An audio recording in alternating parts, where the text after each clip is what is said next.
जयराम जी की क्या यही ज्योतिष है? इस कड़ी के आज मैं 21वें भाग में चर्चा करना चाहता हूं।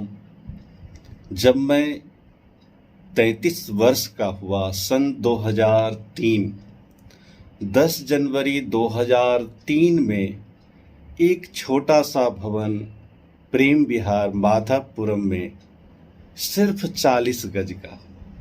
ध्यान दें, प्रत्येक व्यक्ति के जीवन में जो शुरुआत में पहली चीज मिलती है ना, उसका बड़ा ही महत्व होता है। चाहे वो भवन हो, संतान हो, पत्नी हो, नौकरी हो, कोई भी ऐसे काम हो, दुख के हो या सुख के हो, बड़ा ही मायने रखता है।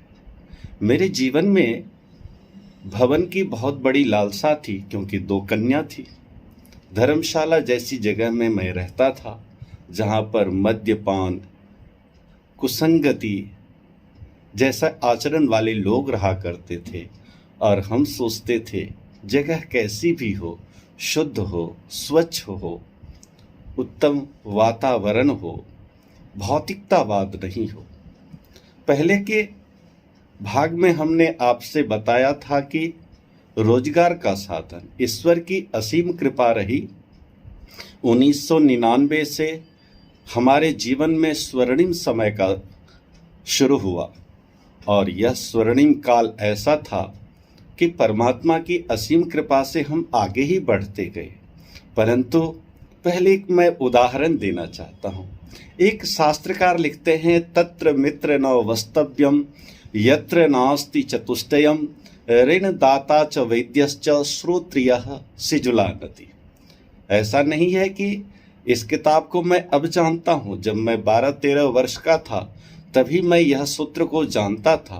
परंतु व्यक्ति कोई भी चीज का प्रयोग तब करता है जब उसे बाहरी ज्ञान और आध्यात्मिक अंदर का दोनों प्रकार का ज्ञान हो। आपने देखा होगा, बहुत से लोग होते हैं जिनको ज्ञान तो होता है, किंतु जो लोकाचार है उसमें वो दक्ष नहीं होते।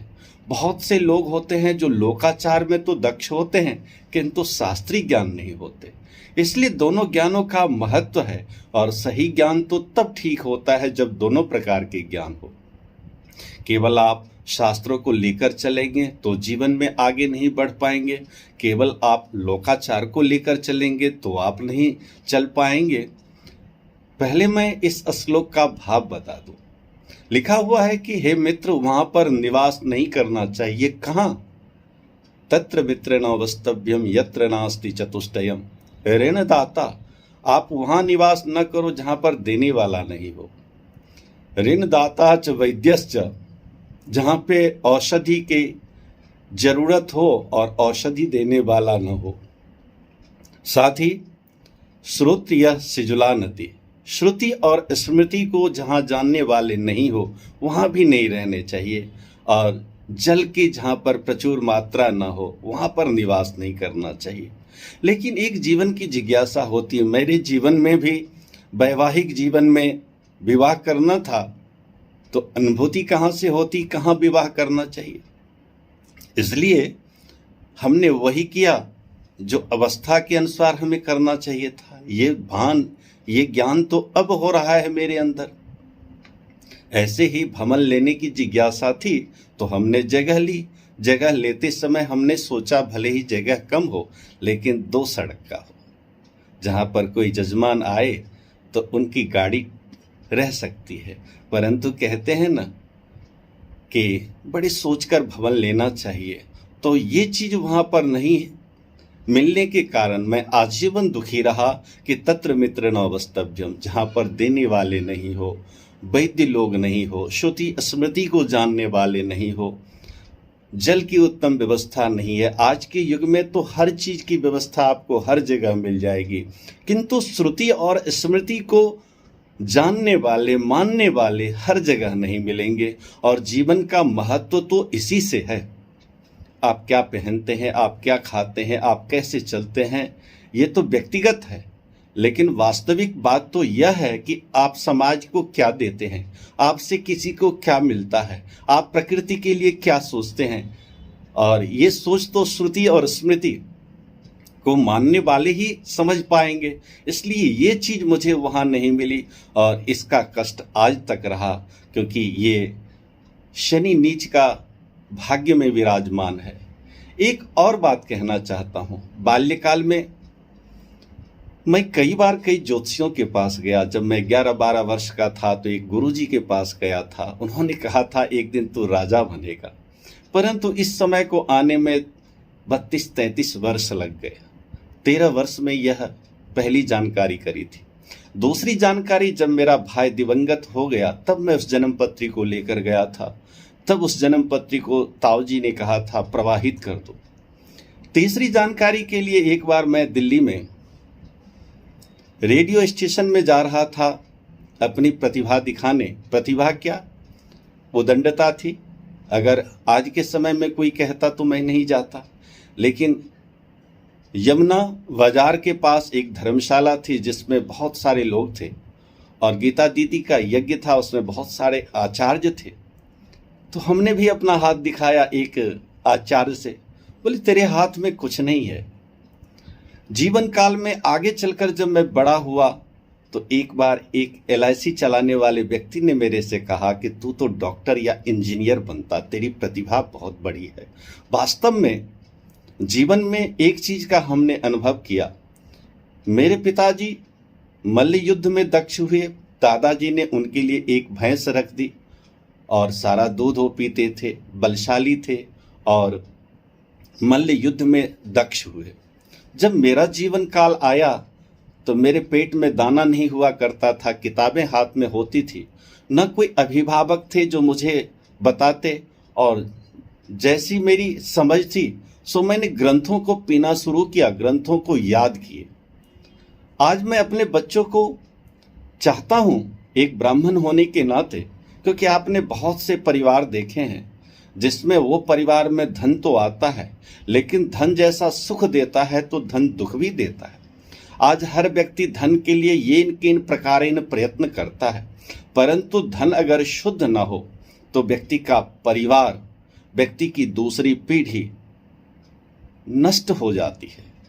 इस बात का ख्याल हमें रखना चाहिए। जब मुझे यह पता चला कि मेरी जन्मपत्री में शनि नीच का है, तो फिर धन तो कमाना है, किंतु न्याय मुझे ठीक करना चाहिए। मैं बहुत धन कमा लूंगा, मैं सारी चीजें ले लूंगा, लेकिन असली धन तो शिक्षा है। क्योंकि एक श्लोक और मैं सुनाना चाहता हूं, हम आप सब जानते भी हैं, विद्या ददाति विनयम विनयाद्याति पात्रताम पात्रत्वा धनमाप्नोति धनात् धर्मः तथा सुखम। शिक्षा इसलिए जरूरी है क्योंकि उससे विनम्रता आती है। आज के जीवन में शिक्षा इसलिए जरूरी है क्योंकि उसके जीवन में उदंडता ज्यादा आती है। आपने देखा होगा कि क्यू में लगकर एक शिक्षित व्यक्ति को नौकरी नहीं मिलती है, लेकिन क्यू को, लाइन को तोड़कर एक व्यक्ति अगर पहुंच है तो नौकरी मिल जाती है।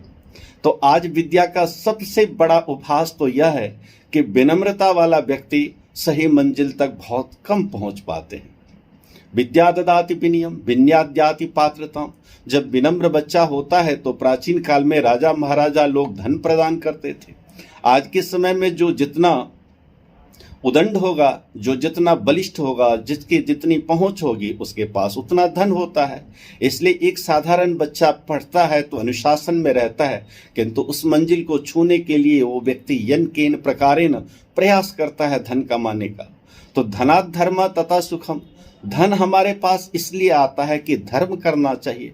आज के जीवन में जब व्यक्ति पीड़ित होकर, कष्ट से युक्त होकर धन कमाता है तो फिर वो धर्म क्यों करेगा? फिर तो वैभवशाली जिंदगी में जाना चाहता है, और यही परिणाम होता है धनात् धर्म तथा सुखम। धन हमें धर्म करने के लिए मिलता है और धर्म से सुख होता है, किंतु जब धन हम कमाते हैं तो धर्म नहीं करते हैं। इसलिए आधुनिक भौतिक सुख तो हमें दिखता है किंतु हम सुखी नहीं होते। इसलिए हर व्यक्ति को चाहिए कि अपने बच्चों को शिक्षा अवश्य दे, पर श्रुति स्मृति की बातों को जरूर ध्यान रखे, क्योंकि कहा दिया है कि एकश्चंद्रा तमोहंती नौचौ तारा शतान्यपि। आपने देखा है हजारों ताराएं आसमान में हैं, किंतु एक ही चंद्रमा है जो समस्त संसार को रोशनी प्रदान करता है। इसलिए संतान अवश्य होनी चाहिए, संतान के लिए हमें कमाना भी चाहिए, किंतु संतान को सही शिक्षा दीक्षा तो हमें ही देनी होगी। प्राचीन काल का एक महत्व रहा है, परिवार संगठित हुआ करता था और उस संगठित परिवार में जिम्मेदारी दादी दादा का होता है। आज परिवार छोटा छोटा होता जा रहा है, इसलिए संस्कार तो होते हैं, विनम्रता नहीं रहती है, लज्जा नहीं रहती है, ये भान नहीं रहता है मुझे क्या करना चाहिए क्या नहीं करना चाहिए। फिर तो मानव का जीवन भी वैसा ही हो गया। आहार निद्रा भयमैथुनांच सामान्य में तत् पशुभी समाना, धर्मे नहिते को मदिको विशेषा धर्मे नहीना पशुभी समाना।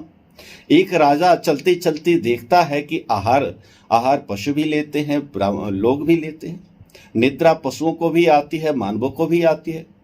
समस्त क्रियाएं मानव और पशुओं में यथावत है, एक चीज का अंतर है, वो है विवेक।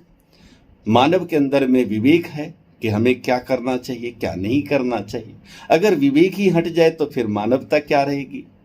अतः जीवन में मैं एक ही बात कहना चाहता हूं कि जीवन में विवेक का परित्याग नहीं करना चाहिए, किंतु हमारे जीवन में जब धन आता है तो विवेक शून्य हो जाता है। मेरे जीवन में भी ऐसा हुआ, इसे आप प्रारब्ध कह सकते हैं या घटना कह सकते हैं।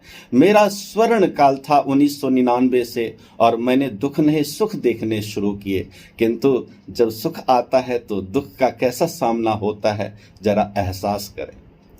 जो मेरा परिवार बाल्यकाल में था, समस्त परिजनों के साथ रहता था, कई दिनों तक रोटी नहीं मिला करती थी, बहुत भवन नहीं था, धन नहीं था, कुछ भी नहीं था, किंतु एक संयुक्त परिवार था जहाँ माँ का स्नेह था, जहाँ पिता का प्रेम था, जहाँ भाइयों का स्नेह था, जहाँ बंधु बांधवों का एक प्रेम और स्नेह था, अविरल धारा बहा करती थी। किंतु जब हमारे जीवन में धन आया, मेरे पिता के पास धन आया तो 2003 तक मेरे पिताजी ने बहुत बड़ा विशालकाय एक भवन बनाया मातृभूमि पर। मेरे अनुज के पास धन आया तो उसने भी अपना बनाया, मेरे पास भी धन आया, हमने भी अपना एक छोटा सा 40 गज का भवन बनाया। किंतु ये सब तो हमारे परिवार में सबके पास धन तो आया, किंतु विडंबना देखें कि जब शनि भाग्य क्षेत्र में नीच का हो और इसकी दृष्टि प्रारब्ध पर जो है पड़ती है, भाई बंधुओं के क्षेत्र में पड़ती है, तो दरार आ जाती है, और भाई बंधुओं में दरार आ गई। इसी स्थान पर बृहस्पति विराजमान है, और जहाँ बृहस्पति बैठते हैं वहाँ हानि होती है। इसलिए मेरे जीवन में दो बातों का सबसे ज़्यादा प्रहार रहा, भाग्य और परिजन। मैं आज भी चाहता हूँ, सदा चाहता था, एकीकरण, एक परिवार एक सूत्र में बंधा रहे, क्योंकि जिम्मेदारी बड़ों की होती है। बड़ा इसलिए नहीं होता है कि सुख के लिए, बड़ा केवल स्वाभिमान के लिए होता है, मान सम्मान के लिए होता है। बड़ा व्यक्ति अगर सुख में खो जाए तो परिवार नष्ट भ्रष्ट हो जाता है। समाज का जो बड़ा व्यक्ति होता है उसका दायित्व बहुत बड़ा होता है।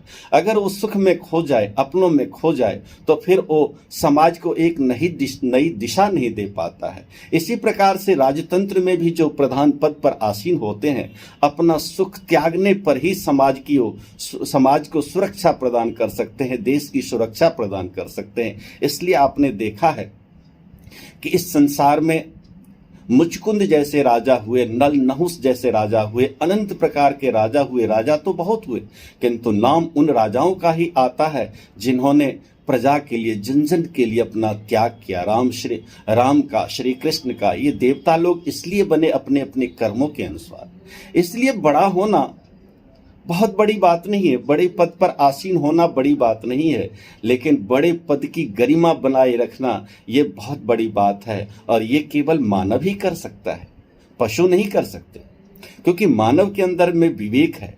अगली कड़ी में मैं फिर कुछ और बातों को लेकर आऊँगा। जयराम जी की नमस्कार।